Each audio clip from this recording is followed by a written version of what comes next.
te dis, ah ouais, bah alors dans ce cas, Broly peut devenir canon. Et j'ai envie de te dire oui, dans l'absolu, Broly peut encore devenir canon, apparaître dans Dragon Ball Super ou truc comme ça.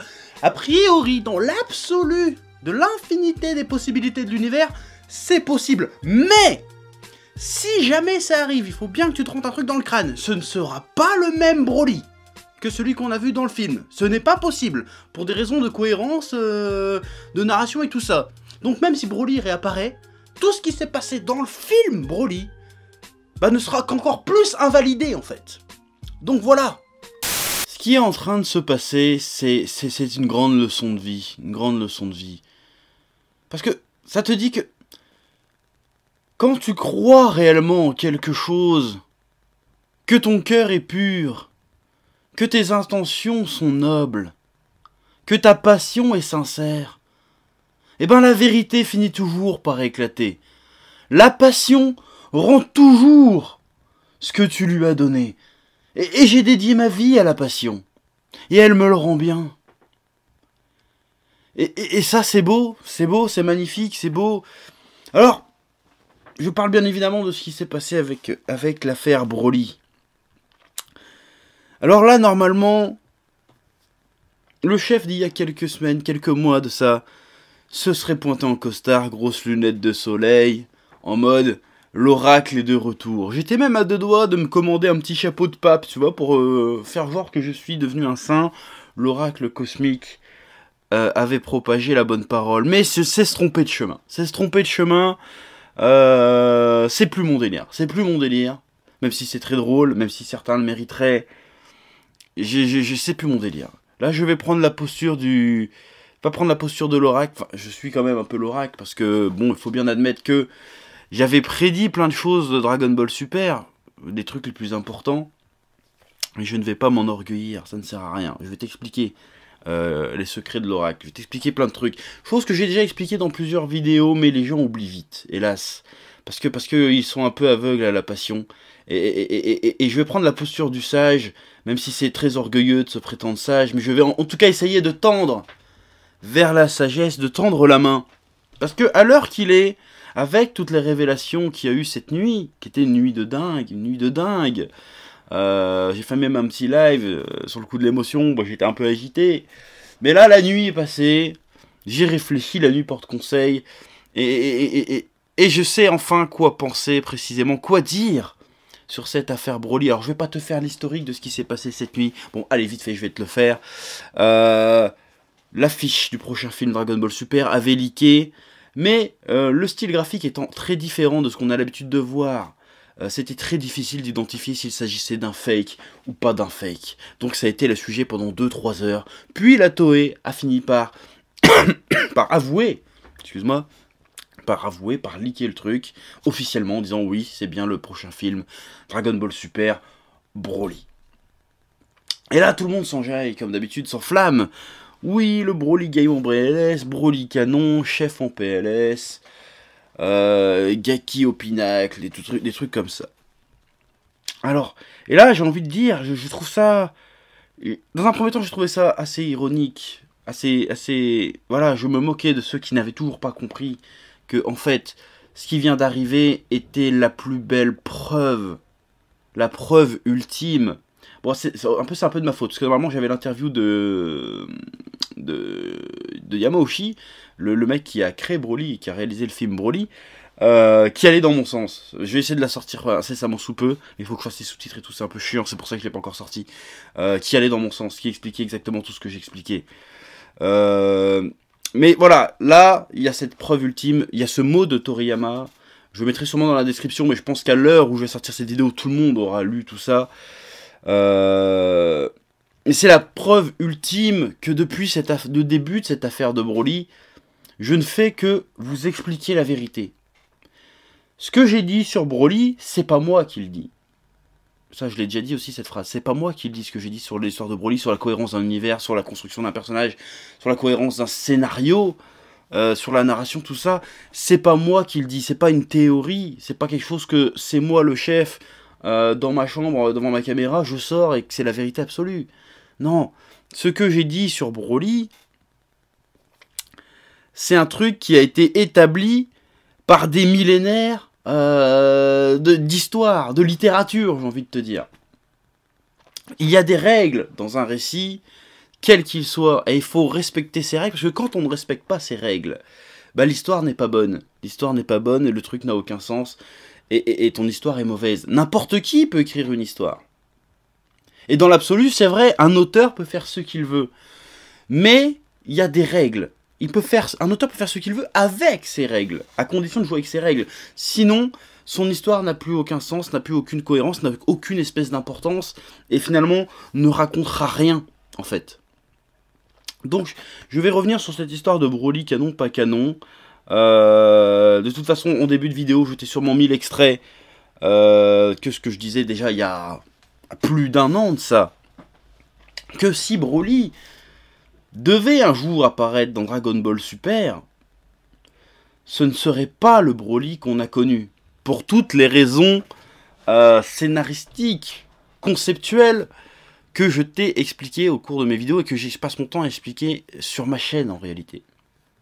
Parce qu'a priori, cette annonce plus le petit texte de Toriyama qui explique un peu pourquoi elle a décidé de faire revenir Broly et comment il va le faire revenir, bah, confirme ce que j'étais en train de t'expliquer. Toriyama, malgré les défauts qu'on pourrait lui reprocher ces derniers temps, a quand même un minimum de notion de toutes ces règles, de tous ces concepts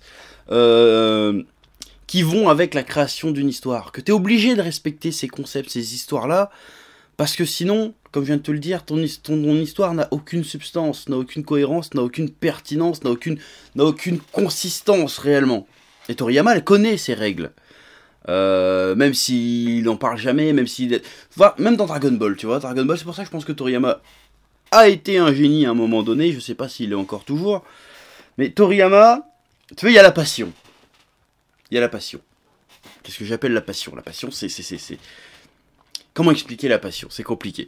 Enfin, c'est simple, mais en même temps, c'est compliqué à expliquer la passion à ceux qui ne la comprennent pas, et ceux qui ne comprennent pas la passion, je vous plains énormément. La passion d'écrire des histoires, ça passe par deux étapes. Déjà, t'as la passion qui vient du cœur, j'ai envie de te dire. Là, t'as la passion, c'est un truc qui t'anime vraiment, et puis t'as la passion qui vient un peu de l'esprit.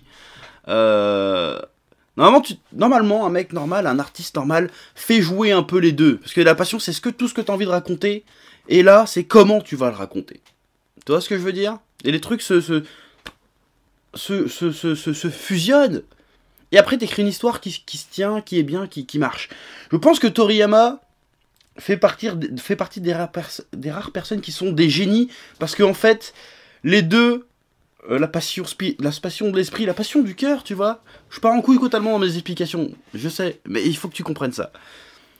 En fait, Toriyama, c'est un mec qui était tellement génial qu'en fait, sa passion a passé que par son cœur. Mais comme sa passion était tellement pure, tellement noble, bah que ça passait quand même, même si lui il réfléchissait pas forcément à tout ce qu'il écrivait, et ben ça avait du sens quand même. Je pense que Eiichiro Oda, par exemple, est un génie de ce calibre-là aussi, parce que le gars, il écrit comme ça, j'ai l'impression qu'il fait son manga sans filet, tu vois, mais en même temps, il y a quand même un filet. Tu vois, il y a du foreshadowing de malade, c'est le gars, il écrit... En fait, le gars, Oda ou Toriyama, ils ferment les yeux, ils vivent leur histoire, tu vois. Je pense que c'est des mecs comme ça. Et je sais plus où je voulais en venir avec cette histoire de passion. Donc, les règles que j'essaie de t'expliquer au cours de mes vidéos, de toutes mes vidéos, même les reviews, hein, j'essaie d'expliquer ces règles-là, comment on fait une bonne histoire, pourquoi ça marche, et ben, Toriyama connaît donc ces règles, forcément. Tu peux pas écrire un truc sans connaître ses règles, même si tu les connais instinctivement, tu les connais quand même. Parce que c'est ça que j'essaye vraiment de faire passer dans mes vidéos. Quand je suis parti sur l'histoire Broly canon, pas canon, Broly plus fort qu'un SCJ God, bah là-bas c'était ça. Genre Broly plus fort qu'un SCJ God, truc comme ça. C'est parti de ça à la base. J'ai expliqué que ce n'était pas cohérent que Broly soit plus fort qu'un SCJ God, parce que Broly n'étant pas un personnage canon, en aucun cas on peut se baser sur lui pour écrire la suite de Dragon Ball. En tout cas dans l'état. Les événements des films Broly, là je me répète, mais il faut que ça rentre, n'ont jamais eu lieu dans la trame principale du manga Dragon Ball qui se poursuit dans Dragon Ball Super. Voilà, tout simplement. Donc aujourd'hui, avec cette annonce, ça confirme tout ça. Ça confirme qu'il y a des règles dans une histoire et qu'on peut pas faire n'importe quoi. On peut faire ce qu'on veut. Mais pas n'importe quoi. C'est-à-dire qu'on peut faire ce qu'on veut à partir du moment où on respecte ses règles et qu'on essaye de respecter son œuvre un minimum et qu'on a souci de respecter l'intégrité structurelle, narrative de son œuvre. Parce que si jamais, parce qu'il y a encore une infime chance, même s'ils disent le contraire, il y a encore une infime chance que ça soit le Broly des films des années 90, même là si là le design est différent, il y a plein de trucs qui changent, il y a encore une infime chance que si ça arrive, ça voudrait dire, comme je l'ai expliqué déjà à maintes reprises, que Dragon Ball n'a plus aucune espèce de cohérence scénaristique, n'a plus aucune espèce de structure narrative, et que ça devient n'importe quoi. Ça va devenir un espèce de cartoon. Un cartoon à la Bugs Bunny, où tout est possible, parce qu'en fait, la seule règle dans un cartoon, bah, c'est qu'il n'y a pas de règle. Tant que ça fait rigoler, ça marche. Et ce n'est pas le cas dans Dragon Ball. C'est censé être une saga qui a vraiment une structure, un but, une histoire. Est-ce que tu comprends? Normalement, je sais que beaucoup ont compris, mais il y en a encore qui ne veulent pas comprendre. Et je vais dire un truc, et là, on va certainement me critiquer pour ça, mais je pense que ceux qui ne comprennent pas encore la nuance en quoi le nouveau Broly, en fait, va dans tout le sens que j'ai dit, je pense que ces gens ne sont pas des passionnés. C'est pas un jugement de valeur, hein, t'as le droit de pas être passionné par les mangas. Parce que quand t'es passionné par quelque chose, normalement, quand t'es quelque chose vraiment t'anime vraiment, quand t'es vraiment passionné par les animés, les mangas, ou même raconter des histoires, ou peu importe, même le foot, ou même la cuisine, voir un mec qui est passionné de gastronomie, il va pas juste savoir si c'est bon ou pas bon. Quand un truc est bon, il va savoir pourquoi c'est bon. Quand on va lui servir, je sais pas moi, un filet mignon, je sais pas quoi, il va se dire, celui-là il est bon, il va le goûter, faire il est bon, parce qu'il est bien cuit, parce que la sauce est bien assaisonnée, il n'y a pas trop de sel, il n'y a pas trop de poivre, il n'y a pas trop de persil, c'est bien dosé, la viande a été bien traitée, voilà, il y a tout comment dire, une technicité derrière que le passionné est capable d'apprécier et qui a en tout cas envie de comprendre, envie d'apprendre. Et quand tu es capable d'apprécier un peu tout le savoir-faire de la cuisine, en plus du goût, bah la saveur, bah encore plus de saveur parce que tu as conscience de tout le savoir-faire qu'il y a derrière. Pour la musique, c'est pareil. Pour le sport, c'est pareil. Un mec qui est passionné de football, il va te dire en quoi une bonne stratégie de foot est une bonne stratégie. En quoi un bon placement lors d'un corner ou d'un coup franc, c'est un machin. En quoi un bon joueur est un bon joueur. Voilà, il va plus se dire, oh, celui-là il marque des buts, il est bon. Non, un passionné de football, il va te dire, non, il est bon parce qu'il a d'excellentes statistiques, il a une bonne endurance, une bonne vision du jeu. Tu vois, c'est technique. Quand tu es vraiment passionné par quelque chose, tu t'intéresses à la technique pour comprendre encore plus ta passion. Et t'as toujours, c'est ça qui est beau avec la passion, c'est que tu as toujours des choses à apprendre. Toujours. Tu peux pas te connaître à 100% le domaine qui te passionne. T'as toujours des choses à apprendre quand t'es réellement passionné. Et c'est pour ça que moi je fais ces vidéos là aussi. Parce que j'ai envie de transmettre ce que j'ai appris. Parce que c'est ma passion. Mais parce que j'ai envie d'apprendre des choses. Et je continue d'apprendre tous les jours à chaque fois. Sur comment on fait une bonne histoire, comment on fait des bons personnages, comment on fait un bon manga. Pourquoi certaines scènes marchent mieux que d'autres. Pourquoi certains choix scénaristiques marchent mieux que d'autres. Pourquoi les choses sont faites comme ci et pas comme ça. Et c'est pour ça que j'apprécie encore plus les mangas. Donc je pense que quand t'es passionné, tout ça, ça t'intéresse. Tout ça, ça t'intéresse. Et quand tout ça, ça t'intéresse parce que t'es passionné, et bah tu comprends pourquoi Toriyama, avec Broly, et c'est le cas le plus connu, c'est pour ça que tu vas comprendre pourquoi ils font ces choix-là, et pourquoi Broly, des films des années 90, n'est pas canon, et pourquoi il n'est pas plus fort qu'un Super Saiyan God. Tu dois le comprendre, ça. Et si tu le comprends pas, soit t'as une mauvaise foi incommensurable, soit, je suis désolé de dire, soit t'es un peu stupide, ou immature, ou je sais pas, soit tout simplement tu n'es pas passionné, et en réalité, toi, tout ce qui t'intéresse dans Dragon Ball, ou dans les mangas, dans les animés, bah, c'est que ça te divertit pendant 20 minutes. Ce n'est pas un mal en soi, ce n'est pas un mal en soi, mais à ce moment-là, si c'est ça, t'as tout à fait le droit, c'est tout à fait louable, de juste, voilà, tu veux te vider la tête, tu vas regarder un épisode de Naruto, de DBS, de One Piece, et tu vas juste kiffer comme ça. Et si c'est ça, ton délire, c'est bien. Mais, dans ce cas, ne viens pas donner des leçons au monde entier, en disant, tu vois, tu disais de la merde, nanana, nanana, alors que, en fait, en réalité, non. Tout ce qui est en train de se passer, je l'avais dit, et comment j'avais pu le dire à l'avance, et même, voilà, il y en a qui se souviennent de la première vidéo de l'oracle, j'avais prédit plein de choses qui se sont passées, j'avais pas juste balancé des trucs en l'air. J'avais dit plein de choses, j'avais dit retour de Trunks, tournoi, même Broly, a fortiori, j'avais parlé de Broly aussi. Pourquoi j'ai pu dire tout ça? Pas parce que Dragon Ball c'est prévisible, c'est pas plus prévisible qu'un autre truc, même si ça commence à le devenir avec cette histoire de Broly, on en reparlera après. Mais parce que justement, comme c'est ma passion, je fais le forceur avec le terme passion, mais c'est important. Comme c'est ma passion de raconter des histoires, de lire des histoires, de comprendre comment on fait des histoires, et ben avec les éléments que j'avais, et selon les connaissances que j'avais, j'ai pu voir un peu le schéma vers où ça allait, voir les possibilités qu'on avait devant nous. Et je suis désolé, quand on arrive au début avec Battle of God et Fukatsu no F, on n'avait pas une infinité de possibilités. Pour que l'intégrité de Dragon Ball marche et pour que ça soit un minimum pertinent, il y avait plusieurs options à prendre. Un nombre limité d'options. Tu peux pas faire tout et n'importe quoi. Et, de par mes connaissances du sujet, qui ne sont pas parfaites, hein, qui sont perfectibles et que j'essaye de parfaire de jour en jour, j'ai pu voir où ça allait aller. Les possibilités qui étaient devant nous. Et il se trouve que ces possibilités, eh ben, la Toei a choisi de les prendre. Et Toriyama aussi, dans un second temps, a choisi de les prendre. Donc, quand je dis que je suis l'oracle, l'oracle, c'est pas juste un mec qui voit le futur. C'est pas ça, l'oracle. Un oracle, c'est aussi un mec qui détient la vérité. Alors, je prétends pas détenir la vérité.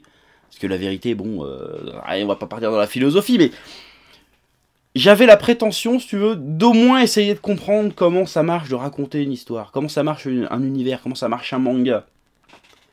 Et ma prétention, c'était de vous de l'avoir, d'essayer de l'expliquer, de vous le transmettre.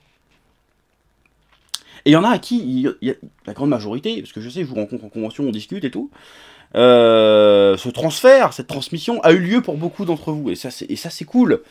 Mais il y en a malheureusement qui resteront toujours fermés à la passion parce que en fait ces gens ne sont pas des passionnés. Ça ne les intéresse pas en réalité de savoir comment on fait une histoire. Et c'est dommage donc. Et même il y a des vidéastes aussi, hein, il y en a plein, plein. Même j'en ai oublié, parce que ça date depuis d'un an, j'ai même oublié les noms des mecs, tellement il y en a, des petits, des gros, des moyens, on s'en fout. Qui en fait te parlent de Dragon Ball, mais ne cherchent pas à le comprendre. Et c'est dommage parce que, en fait, par exemple, la vidéo de Gaki, on va en reparler parce que de toute façon, on va ressortir. La vidéo de Gaki, elle est très divertissante, très bien montée et tout ce que tu veux. Mais ce n'est pas une vidéo qui pour moi, t'aide à comprendre Dragon Ball. Te dire qu'à 19 minutes 22, bon, je dis n'importe quoi, il dit pas ça dans sa vidéo, hein, mais un truc dans le genre. Te dire qu'à 19 minutes 22, Goku devient Super Saiyan 2 parce que sa mèche se lève et que du coup, ça prouve que à un moment donné, Broly est plus fort qu'un Super Saiyan 2, t'as rien appris sur Dragon Ball, tu vois. C'est du divertissement, t'as pas appris comment ça marche une histoire. C'est pas parce que t'as une mèche qui se lève que ça raconte plus de choses, en réalité. À la fin d'une vidéo comme ça, il y en a eu plein depuis, hein, il a un peu lancé la mode des théories Dragon Ball. En fait, à la fin de ces vidéos, bah t'as rien appris, en réalité. T'as pas appris comment ça fonctionne un manga, comment ça fonctionne une histoire. T'as juste ah ouais machin. Donc moi j'essaye, j'ai la prétention, cette présentation, en tout cas cette ambition là, de faire des vidéos que quand tu les finis, même si le sujet est pourri, hein, même les reviews, hein, tout le monde dit les reviews, nanana, bah, ceux qui critiquent vraiment les reviews, c'est des gens qui ne regardent pas les reviews, en tout cas pas les miennes, sans prétention aucune, parce que à chaque fois je dis c'est bien, pourquoi c'est bien, comment ça marche. J'essaye vraiment de transmettre comment ça marche des histoires, en fait. Et c'est pour ça que je ne pouvais pas être d'accord sur cette histoire de Broly. Parce que ça serait renier, et même sur l'histoire de Kid Bubuan, ça serait renier totalement ma passion en fait. C'est-à-dire tout ce qui fait que je trouve que raconter des histoires, c'est passionnant, c'est génial. Tu vois? Et c'est ça qu'il faut retirer de cette affaire de Broly. Réellement, on me dire ouais, c'est canon, on s'en fout quelque part qu'ils reviennent. Bon, je vais parler de du fait qu'ils reviennent après. Mais voilà, c'est ça qu'il faut comprendre quand je dis que Broly n'est pas canon et que je suis l'oracle de la passion. Au-delà du côté comique, du côté rigolo, du côté taquin, c'est ça. Si tu ne comprends pas aujourd'hui, en quoi tout ce que je t'ai expliqué est valable, est concret, et que c'est comme ça que ça marche, et que c'est pas moi qui l'ai choisi, mais des millénaires de récits de littérature, c'est quelque part, tu n'es peut-être pas passionné, et que et si c'est pas le cas, que tu sois youtubeur, que tu sois spectateur, que tu sois ce que tu veux, si tu ne comprends pas ça, eh ben je te plains énormément, parce que tu passes à côté d'un truc merveilleux. Donc voilà, donc mon message c'est ça, ceux qui ne comprennent pas en quoi j'ai détenu la vérité, j'ai essayé de la transmettre à tout le monde, la vérité. C'était pas ma vérité, c'est parce que c'est comme ça que ça marche. Bon, je me répète un petit peu, mais il faut que ça rentre, ce truc-là, vraiment. Faut que ça rentre. Si j'ai pris la position que j'avais, que j'ai pris la posture, que j'ai fait les choix que j'ai fait, si j'ai dit les choses que j'ai dites, c'est qu'il y avait une raison derrière. Et si tu ne le comprends pas, c'est que t'es pas un passionné et que tu passes à côté de quelque chose. Ou alors t'es passionné, mais dans le mauvais sens. Tu vois ? Il faut vraiment que tu comprennes, parce que j'en ai rien à foutre finalement d'avoir raison, ça n'a pas changé ma vie, tu vois. Parce que moi, mon but, ma mission sur cette chaîne YouTube, c'est de te transmettre la passion. C'est que quand tu fermes la vidéo, t'aies appris quelque chose, et que la prochaine fois que tu vas lire un manga, bah, tu vas encore plus l'apprécier, parce que tu sauras comment c'est fait. Tu sauras comment c'est fait, et tu sauras pourquoi ça marche. Et là, tu diras, putain, le mangaka est un génie, c'est génial, parce que non seulement ça marche, mais je vois comment il a fait, et c'est encore plus impressionnant quand tu sais comment il a fait. Voilà. Et c'est beau. Bon, il y en a qui diront, oui, mais la magie du truc, c'est de pas savoir comment ça marche. Non, c'est des conneries, ça. Ce qu'il y a de passionnant dans les tours de magie, par exemple. Alors, tu dis, oh, tu dis, comment il a fait. Et il y en a, ils pensent qu'une fois que tu sais comment il a fait, eh ben, la magie est partie. Bah non, c'est encore plus magique, parce que un magicien, c'est un mec super doué avec ses mains qui fait plein de tours de trucs, tu vois. Il y a une technicité derrière qui est presque encore plus passionnante que le tour en lui-même. Enfin, pour moi. Et je pense que tous les arts en général, parce que pour moi, le manga, la bande dessinée, c'est un sous-produit de la littérature, donc c'est un art, sont encore plus intéressants, passionnants, quand tu sais comment ça marche. Et ce qu'il y a de beau, c'est que tu sauras vraiment jamais comment ça marche, en fait. Parce que ça évolue tout le temps, et t'as toujours des choses à apprendre. Donc c'est ça, c'est beau. C'est pour ça que je dis, la passion n'est jamais finie, car elle est infinie, parce que t'auras toujours des choses à apprendre. Et c'est beau. Donc cette histoire de Broly montre qu'à un moment donné, j'ai essayé de vous transmettre vraiment des vraies choses, mais ça ne veut pas dire que je n'ai rien à apprendre. Au contraire. Voilà, donc moi, tout ce que j'ai à dire, c'est ceux qui pensaient que Broly, machin, ceux qui pensent encore qu'ils sont dans le vrai, machin, voilà, remettez-vous en question, parce que êtes-vous réellement passionné à un moment donné? Êtes-vous réellement passionné? Est-ce que vous comprenez vraiment ce que ça implique d'être la passion? Sortir canon, pas canon, sans comprendre ce que ça implique, bah ça sert à rien, c'est sortir des mots en l'air. Voilà. Alors maintenant, cette vidéo va être un peu longue, hein, je suis désolé. Alors maintenant j'ai parlé un peu de cette affaire de canon, pas canon, et de tout ce que ça impliquait, ce que j'ai voulu transmettre, machin bidule chouette. On va parler, qu'est-ce que je pense de ce choix-là, précisément d'avoir décidé de faire un film sur Broly. Je pense que c'est une idée de merde. C'est une idée de merde. Je pense que Dragon Ball Super a beau être une suite, elle nous a pas offert beaucoup d'inédits finalement. Et je trouve ça triste parce que Broly il a déjà eu 3 films. Et là Toriyama ce qu'il nous dit c'est ouais l'éditeur a suggéré que je reprenne Broly, alors j'ai repris Broly. Alors qu'il y a 6 mois de ça on disait ouais Toriyama va faire le scénario, nanana. C'est pas Toriyama qui a écrit le scénario. C'est le département marketing qui a écrit le scénario. Là ce que la Toei nous fait c'est l'équivalent d'une miniature putaclic. C'est ça. C'est on va mettre Broly parce que les gens ils aiment bien. Donc on va mettre Broly. Voilà, donc la Toei maintenant elles sont sur un projet. On sort du domaine artistique si tu veux, dans un sens. Là Dragon Ball, ça je l'ai déjà dit, Dragon Ball n'est plus une œuvre d'art à partir de maintenant. Le manga l'est toujours. L'animé, le premier animé l'est toujours. Mais à partir de maintenant, Dragon Ball est une licence. Dragon Ball est une rente, si tu veux. C'est une rente. Alors que... je veux dire, on va nous mettre Broly parce que les fans aiment Broly. Voilà. Il y a Stan Lee qui avait dit un jour une phrase très intéressante et qui est très pertinente. C'est parfois faut donner au public pas ce qu'il veut, mais ce dont il a besoin. Et le public de Dragon Ball, dans sa grande majorité, hélas, veut du Broly. Mais ce dont ce que le public Dragon Ball... Attends, je reformule ma phrase. Le public de Dragon Ball, dans sa grande majorité, malheureusement, veut du Broly. Mais ce dont a besoin le public de Dragon Ball, en réalité, c'est de nouveautés. C'est de nouveautés et c'est de bonnes histoires avant tout. Alors peut-être que l'histoire sera bien. J'ai un doute que l'histoire sera bien. Mais c'est ça qu'on a besoin en réalité. On a besoin de nouveautés, de bonnes histoires. Faire revenir Broly juste pour faire putaclic qu'on aille voir... De toute façon, le film, on aurait été le voir quand même, en fait. Tu vois, c'est ça que je trouve bidon. On va faire revenir Broly, on va le rendre canon. On va réécrire son histoire, on va le réinventer. Comme ça, les gens vont kiffer. Il y aura de la grosse bagarre, il y aura du Broly. On va vous donner ce que vous voulez. Voilà, bah je trouve ça un peu triste. Alors, peut-être que l'histoire sera bien. Bon, pourquoi j'ai des doutes sur l'histoire? Parce que Broly, à la base... Moi, j'adore Broly, attention, mais contrairement à ce que tout le monde pense, j'adore Broly. Le premier film Broly... C'est un des meilleurs films des BZ. Parce qu'il y a vraiment quelque chose dedans. Il y a de la dramaturgie dedans. Le personnage de Broly est sombre. C'est vraiment, pour moi, un des rares méchants de Dragon Ball. À l'époque, quand j'ai vu le film. Parce que, je vois, Cell, il me faisait pas peur.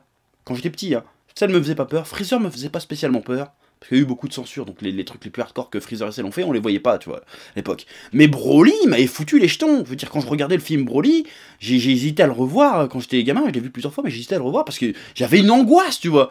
Moi, je me souviens de la phrase de Broly qui fait tiens, Goku, ça serait pas ton fils, là? Bah, j'espère que t'arriveras à le protéger parce que je vais lui botter le cul. Bon, il dit pas ça, un truc comme ça, mais il sort une phrase qui fait froid dans le dos à ce moment-là, tu vois. Il va dire, ah, je vais taper Gohan pour te casser les couilles, pour te torturer psychologiquement, tu vois. Ça m'a marqué, vraiment.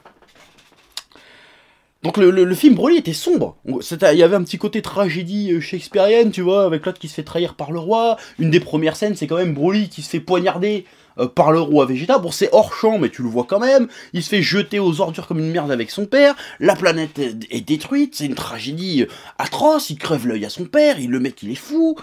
C'est sombre, Broly. Maintenant, est-ce que si on regarde Dragon Ball Super, est-ce que c'est sombre, Dragon Ball Super? Or, il y a eu un peu de drame à un moment donné avec l'affaire Zamasu. Mais même Trunks, il a perdu son univers et tout, c'était pas si tragique que ça. Enfin, le concept est tragique, mais ça ne nous a pas été monté de manière tragique. Ça a été ça a été allégé. Voilà, j'ai eu un bug de synonyme. Laisse tomber. Ça a été un peu... voilà. C'est dramatique, mais c'est pas si grave. Ce manque, et c'est ce que j'ai toujours reproché à Dragon Ball Super, c'est ce manque de drame réel. De vrai drama. Bon, il y en a eu un petit peu dans l'arc Zamasu, mais un petit peu. Et il y en a eu un petit peu aussi dans l'arc de survie de l'univers. Mine de rien, avec Ribrianne qui disparaît, tout ça, c'était assez beau, c'était bien fait. Mais il n'y en avait pas assez. Il en fallait plus, parce que c'est ça qu'a fait les grandes heures de Dragon Ball. C'est le drame. Goku qui se transforme en Super Saiyan, c'est parce que Krillin est mort, et que Krillin, a priori, ne pourra pas être ressuscité, tu vois. C'est ça qui a fait le drame. Pourquoi SSJ2 contre Cell, c'était énorme? Parce que Goku est mort, tu vois. Et que C16 est mort aussi juste avant. Il se passe vraiment quelque chose. Il y a du drame important dedans. Pourquoi Vegeta sacrifie et que c'est triste? Bah parce que c'est dramatique. Vegeta qui sacrifie, ça raconte un truc énorme. On n'a pas eu ça du tout, quasiment pas, dans Dragon Ball Super. Et il n'y a pas de raison de croire qu'on l'aura dans le film. Parce que même l'ersatz de Broly qu'ils ont fait dans Dragon Ball Super, c'est-à-dire Calais, Brolette comme on l'appelle, et ben en fait ça a été une version allégée. L'autre c'est juste une espèce de tsundere, je sais plus c'est quoi le terme, mais l'autre elle est juste jalouse, elle est oh non laisse ma petite sœur tranquille et puis je me transforme en gonze et je tape partout, tu vois. Tsundere je crois. Oui, yandere, je sais plus, enfin bref, il y a un terme à la con comme ça. Voilà, c'était juste ça en fait. C'était de la merde, clairement, c'est de la merde, il n'y avait aucune substance, c'est juste, vous aimez la forme de Broly, ben on vous met un truc qui ressemble, allez, niquez vos mères, achetez. Et là c'est un peu pareil, c'est sûrement un peu pareil, j'espère vraiment qu'ils vont rajouter quelque chose à Broly, mais il sera pas aussi sombre qu'avant, j'y crois pas une seule seconde, peut-être, hein, peut-être, mais mon intime conviction me dit qu'il sera pas sombre, et ça sera certainement, peut-être même un gentil, tu vois, parce qu'il faut pas oublier que dans le film, il y a Freezer qui est là. Et c'est pas le Freezer, a priori, c'est pas le Freezer du passé ou quoi que ce soit, c'est le Freezer de DBS. A priori. Donc je pense pas qu'ils vont mettre un méchant au-dessus de Freezer. Ça m'étonnerait. Ou alors ça va être encore une alliance Freezer-Goku pour niquer Broly. Je sais pas. Mais j'ai du mal à penser que ça soit forcément un méchant. Je sais pas. Je sais pas, franchement, j'y crois pas. Je pense à l'effet Battle of God, encore une fois, j'avais déjà parlé dans ma revue du premier teaser. L'effet Battle of God, on va nous promettre un truc méga badass, et puis au final, ça va être juste un petit combat, un petit sparring amical, et c'est tout. Certainement, j'espère pas, j'espère que ça va être vraiment épique, j'espère que ça va vraiment être dantesque, qu'il va y avoir du vrai drame, quelque chose. Mais j'y crois pas. Moi, franchement, quand j'ai su que ça allait être Broly, j'étais divisé, parce que d'un côté, je me suis dit, super, j'ai enfin la preuve que je raconte pas de la merde, et que ce que je dis a du sens. Mais en même temps, je me dis, bah j'étais... En fait, la hype que j'avais pour ce film, bah elle a diminué de moitié. Elle a diminué de moitié. Je me suis dit, Broly, putain, je m'attendais... Pourtant, on partait sur un truc cool, tu vois. Nouveau design, nouvelle direction artistique, nouvelle animation, méga stylé. Ça avait l'air d'être nerveux, on nous promettait des nouveaux Saiyans, une histoire qui explorait les origines des Saiyans. Bon, on en promet toujours tout ça. Mais dedans, on nous balance Broly. Alors, j'aurais pas été gêné, ça aurait été un ersatz de Broly, encore une fois. Ça m'aurait pas plus dérangé que ça, tu vois. Mais là, on a du Broly pur et dur, tu vois. Et il y en a qui comprennent pas, ils disent... là, je vais encore parler de ça, tiens, justement, je vais encore essayer de t'apprendre des trucs, te faire comprendre des trucs. Il y en a beaucoup qui disent... Bah, je vois pas l'intérêt de faire revenir Broly si c'est pas le même Broly qu'avant. Et que... il y en a un qui m'a sorti ça aussi, ouais, ça a jamais été fait dans toute l'histoire, un truc comme ça, de rebooter un personnage au soin même de son manga. Bah, je vais te dire si, et c'est même plus courant que tu ne le crois. Je vais prendre des exemples de personnages non canons intégrés à la trame principale d'une histoire. Bon, il y a un cas célèbre, c'est un peu comics, mais bon, c'est un personnage très connu, donc tout le monde va voir de quoi je veux parler. Le personnage d'Harley Quinn n'est pas à la base un personnage canon à l'univers de Batman. Le personnage d'Harley Quinn est une création de Bruce Timm à la base, dans le dessin animé Batman The Animated Series des années 90, qui était une excellente série d'animation, et qui introduisait le personnage d'Harley Quinn. Le personnage était tellement bien fait et a eu tellement de succès qu'ils ont décidé plus tard de le faire apparaître dans les comics, avec une origine légèrement différente. Ce qui fait que c'était le même personnage sans être le même personnage. En fait, si tu me dis que le Broly qui va apparaître, c'est le même personnage que le Broly qu'avant, parce qu'il s'appelle Broly, c'est comme si tu me disais que le Batman de Nolan, c'était le même Batman qu'avec Ben Affleck. Tu vois, alors tu vois bien que c'est deux personnages différents, qui s'inspirent du même truc, qui ont la même base, mais ce n'est pas le même personnage. Ou si vous parlez en comics, comme si vous prenez le Batman de The Dark Knight Returns de Frank Miller, et le Batman de Scott Snyder et Greg Capullo, toi, c'est pas le même truc. C'est pas le même, c'est Batman, mais ce n'est pas le même Batman. C'est comme si tu prenais, je sais pas, moi, le Superman des comics actuels DC Rebirth, là, et tu prenais le Superman d'Injustice. C'est le même personnage, mais c'est pas le même personnage. Tu vois ce que je veux dire? C'est une variation du même personnage. Ce sont deux variations du même personnage. Voilà. Parce que même le Superman actuel n'est pas le Superman d'origine. Hein. Je sais pas si vous êtes au courant des bails, mais bon, enfin bref. Je me disais que le Superman d'Henry Cavill, c'est le même que le Superman de Christopher Reeve. Non. C'est pas le même. Et là, c'est ça qui va se passer en réalité. Même dans le manga, il y a des exemples comme ça. City Hunter Angel Art, par exemple. C'est un exemple. City Hunter Angel Art, en réalité, c'est pas le même univers, mais ce sont les mêmes personnages avec des origines légèrement différentes. Qui racontent ces deux embranchements de réalité, si tu veux. C'est comme ça qu'il explique Ojo. Voilà. Ryo Saiba est toujours Ryo Saiba, mais ce n'est pas le même Ryo Saiba que dans City Hunter. Kaori... Bon, spoiler, elle meurt au début d'Angel Art, mais la Kaori d'Angel Art n'est pas la même Kaori que dans City Hunter, mais c'est quand même Kaori. Mais bon, là, c'est pas canon et pas canon, c'est autre chose. C'est un autre délire. Jojo Bizarre Aventure. Spoiler. Je spoil un petit peu. Mais à un moment donné, dans Jojo Bizarre Aventure, Dio Brando, et même les Jojo, sont rebootés dans la même continuité. Voilà, il y a une nouvelle version qui apparaît. Bon, c'est justifié scénaristiquement, mais il y a une nouvelle version qui apparaît. Voilà, mais qui est totalement canon, mais ça existe. C'est une nouvelle version. Au sein même de la continuité, tout en étant canon. On réécrit l'histoire d'un personnage. Voilà. Bon, c'est un exercice assez compliqué à faire, mais il a réussi à le faire, Araki. Donc des exemples comme ça, il y en a plein. Phil Coulson, dans les films Avengers et Marvel, à la base, il n'existe pas du tout dans les comics. Et ben, boum, ils l'ont mis dans les comics. Voilà, il est devenu canon. L'univers Star Wars, il y a eu l'univers Star Wars Légende, où il y avait plein, genre le grand amiral Thrawn, par exemple, n'était pas un personnage canon. Mais, il y a eu la série Star Wars Rebels. Et ben, ils ont mis le grand amiral Thrawn, avec des origines légèrement différentes, certes, mais le personnage est devenu canon. Mais ce n'est pas le même personnage. C'est pour ça qu'il faut que vous compreniez ça. On peut faire on peut faire ce qu'on veut avec les histoires et les personnages, mais on peut pas faire n'importe quoi. C'est-à-dire que quand tu crées une Harley Quinn dans le comics, ça veut pas dire que les événements de l'animé ont eu lieu. Au contraire, ça montre que les événements de l'animé n'ont pas eu lieu et qu'il a fallu réintroduire Harley Quinn dans le comics. Voilà. Il faut bien que les gens comprennent ça. Cette nuance. Parce que, en fait, c'est pas compliqué. C'est assez simple, en fait, comme notion, mais c'est compliqué à expliquer. Une fois que tu l'as compris, ça va tout seul. Mais il faut que les gens fassent l'effort. Si vous l'avez pas encore compris, d'essayer de comprendre ça. Donc voilà, donc, va y avoir un nouveau Broly. Très bien, enfin très bien, ça me casse un peu les couilles, parce que franchement, je voulais vraiment voir de la nouveauté, mais peut-être qu'ils vont réussir à faire quelque chose de nouveau, d'inédit et de passionnant à regarder. Bon, au moins, dans le pire des cas, on aura une bonne animation. Mais globalement, ma hype a un peu baissé. Je suis toujours curieux, mais pas hypé, j'ai un peu moins confiance. Donc on verra ce que ça va donner, on va attendre le mois de décembre, on va attendre le prochain trailer pour en savoir plus. Parce que si ça se trouve, même si Toriyama vient de dire que c'était pas le même Broly, ça se trouve c'est le même Broly, peut-être qu'il y aura une référence, mais ce qui serait... Enfin, ça m'étonnerait quand même, parce que... À un moment donné, ça n'aurait vraiment plus aucun sens, même avec Dragon Ball Super, ça serait pas logique. Parce que quand ils ont vu Broly arriver, ils ont dit, putain, oh merde, allez comme Broly. Non, ils ont dit, c'est quoi cette forme, j'ai jamais vu ça de ma vie, tu vois. Et après, Vegeta a eu cette phrase, qui sera sûrement expliquée, qui a eu cette phrase genre, ouais, c'est peut-être l'origine des Super Saiyans, tu vois, la forme originelle des Super Saiyans.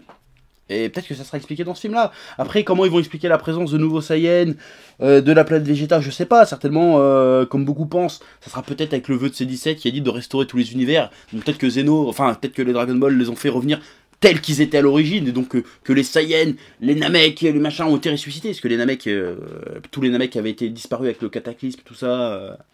Voilà, donc peut-être qu'il va avoir la planète Namek va revenir, la planète Vegeta va revenir, tout ce que les Saiyans ont détruit, tout ce que Freezer a détruit va revenir. On sait pas encore, parce qu'on sait juste que Freezer il est revenu, il avait son armée flambant neuf comme ça. Oui, j'ai une nouvelle armée, alors qu'il n'y avait plus personne dans l'univers, tu vois. Donc peut-être, on verra. Maintenant, on n'est plus que dans l'expectative. Mais bon, ça c'est la partie la moins intéressante, qui m'intéresse le moins à parler, tu vois. Parce que là-dedans, à part spéculer, dire des trucs, tu peux rien dire d'intéressant. Je vais rien t'apprendre, tu vois. Enfin bref, voilà. Je crois que j'ai fait à peu près le tour de ce que j'avais à dire sur cette nouvelle annonce de Broly.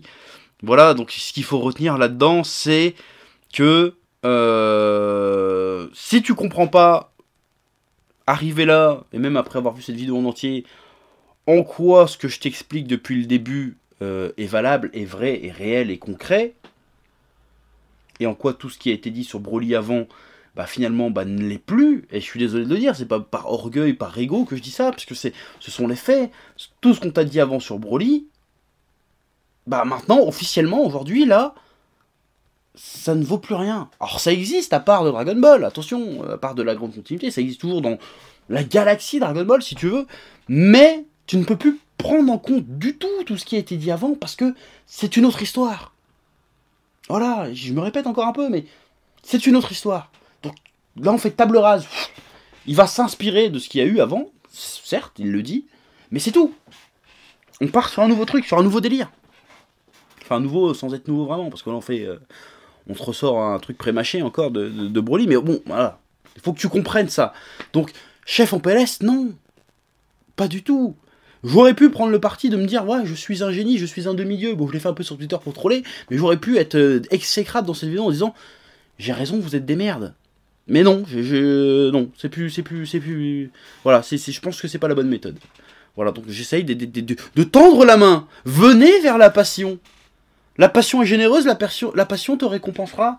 Et je pense que prendre le chemin de la passion, ça va attirer encore plus de passion. Parce que maintenant, si tu suis la voie que j'essaye de t'enseigner, de te montrer, tu vas apprécier encore plus tout ce qui est animé, tout ce qui est manga, tout ce qui est même littérature, même cinéma, tu vas apprécier encore plus. Parce que tu comprendras comment c'est fait. Voilà. Et cette histoire de Broly montre que j'ai, en tout cas, à mon niveau, compris comment c'est fait. Et ceux qui diront qui resteront sur leur position concernant Broly ne feront que montrer que, malheureusement pour eux, ils n'ont pas compris comment c'est fait. Et c'est dommage, c'est dommage. Voilà. Donc c'est un message d'amour, de paix, de prospérité. Venez vers la passion. Venez vers la passion, parce que la passion est bonne. Voilà, c'est tout ce que j'ai à dire sur ce sujet aujourd'hui. Voilà. Sur ce, je te laisse comme d'habitude le soin de dire ce que t'as pensé de cette vidéo, de ce sujet concernant Broly dans les commentaires. Voilà, alors j'ai lancé un petit truc hier pour partager la passion. Un petit hashtag, la passion avait raison. Voilà, je vous encourage à continuer à propager ce truc-là. Pas pour dire que j'avais raison, mais pour dire que la passion avait raison et pour inciter les gens à venir vers la passion. Voilà. Moi, récemment, j'ai fait une introspection, tu vois, et j'ai revu mon jugement sur Sasuke. Si moi, j'ai été capable de faire reviser mon jugement sur Sasuke, je pense que tout le monde est capable de reviser son jugement sur Broly. Et c'est même pas Broly le problème. Broly n'est que le symptôme d'une maladie plus grave. Et cette maladie plus grave s'appelle l'ignorance. Et je dis ça sans animosité aucune. Je pense que c'est l'ignorance et une carence de passion. Voilà, j'ai envie de te dire. Le Broly est un symptôme. Un symptôme du YouTube game, des fans, de tout le monde. Voilà, c'est important. Quand t'es passionné de Dragon Ball, t'essaies de comprendre Dragon Ball. Quand t'es passionné de manga, t'essaies de comprendre le manga. Quand t'es passionné d'histoire, t'essaies de comprendre comment on fait des histoires. Voilà. Et quelque part, je pense que cette histoire de Broly, c'est un peu de notre faute, c'est un peu ma faute, c'est un peu de la faute de tout le monde. On s'est tous monté le bourrichon avec Broly, et du coup, bah, qu'est-ce qu'ils font? Ah bah Broly, ça buzz pas mal sur les réseaux sociaux, on va faire Broly. Manger notre merde, acheter. Parce qu'on va tous les acheter, les figurines qui vont sortir, parce qu'on est des pigeons, et moi le premier. Enfin, moi je les aurais certainement gratos, mais... t'as compris les bails. Bref. Bon, t'as remarqué, j'ai porté une petite casquette pendant cette vidéo. C'est un espèce de placement de produit sans en être. Hein. Pour l'ami Tonton Ben, c'est sa boutique Animus Store. Il a eu la gentillesse de m'en filer quelques-unes. Elles sont stylées. C'est de bonne facture. Donc je t'invite à aller t'en procurer le plus rapidement possible si t'aimes bien les petites casquettes. Voilà, comme d'habitude, tu peux soutenir la chaîne sur Utip gratuitement. Le mois dernier, vous avez été très nombreux à jouer le jeu. On va en reparler très prochainement dans la petite FAQ des familles de Utip, mais voilà, continuez de soutenir sur Utip parce que ça peut vraiment changer la gueule de la chaîne dans le positif. Voilà, sur ce, je vous souhaite la bonne vie, comme dirait l'ami Varobaz, beaucoup de passion, et n'oubliez pas, Dragon Ball, c'est la vie, et la passion est infinie, car elle n'est jamais finie. Bon, j'ai un peu inversé le délire, mais t'as compris. Et sur ce, je vous dis à bientôt. Pour de nouvelles aventures Dragon Ballesques. Voilà, bisous. Eh oh, tu vas pas te barrer comme ça, hein? Tu vas laisser un pouce bleu? Un petit pouce bleu, hein? Puis tu regardes aussi les autres vidéos? Parce que voilà, tu t'abonnes? Ouais? Ouais.